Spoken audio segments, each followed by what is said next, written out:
Sigit Hidayat dari Universitas Pancasakti Bekasi, jurusan Sistem Informasi semester 5 kelas PKPS.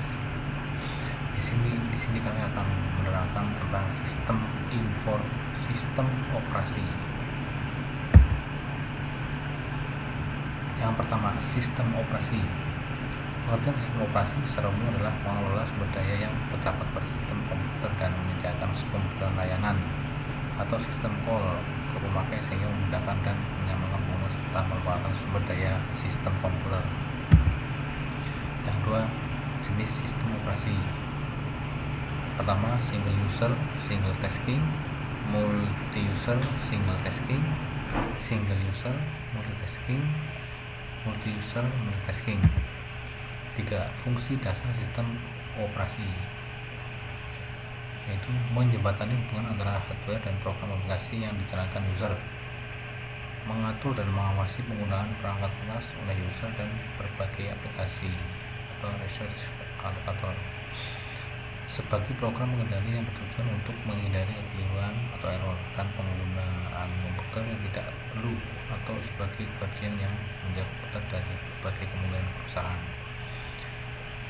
Manajer sumber daya hardware seperti mengatur memori, printer, CD-ROM, dan lain-lain. Yang keempat yaitu komponen utama sistem operasi.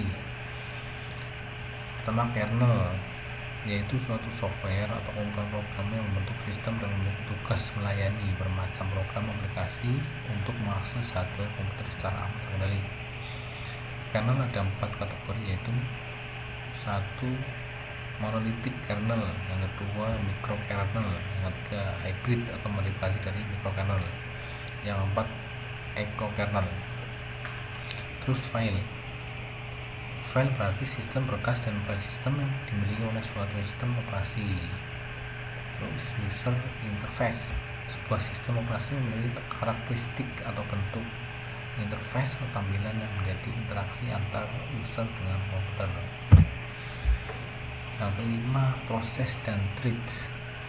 Proses itu program yang sedang dieksekusi, termasuk di dalamnya nilai-nilai dalam program, counter, register, dan variabel-variabel yang ada.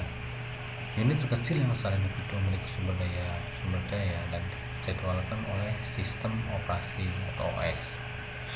Hal-hal yang berkaitan dengan proses, multi-programming atau multitasking, multiprocessing, distribusi processing. Terus prosesor, kebutuhan utama pengendali proses oleh OS dapat dinyatakan dengan mengacu ke proses, yaitu saling melanjutkan, interleave, mengikuti perjalanan tertentu, mendukung komunik. Thread yang keenam, thread merupakan unit dari penggunaan CPU yang disebut juga lightweight proses atau proses ringan.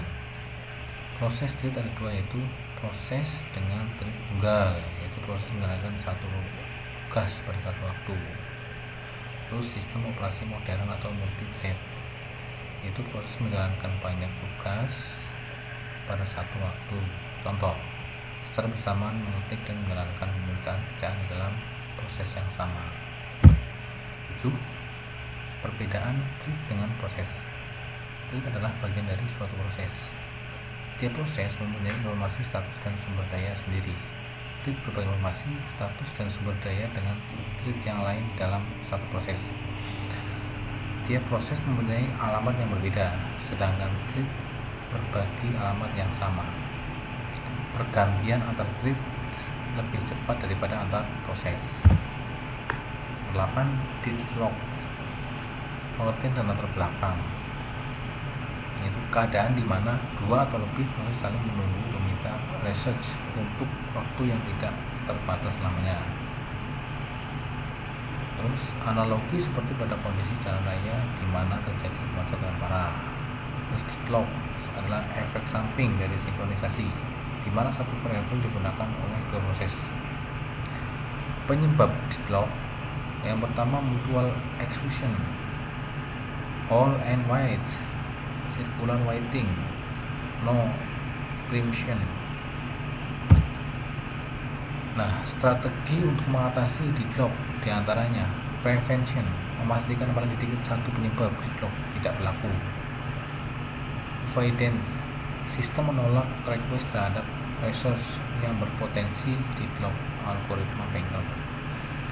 Detection and recovery, membiarkan deadlock terjadi lalu mendeteksinya kemudian melakukan recovery algoritma strict.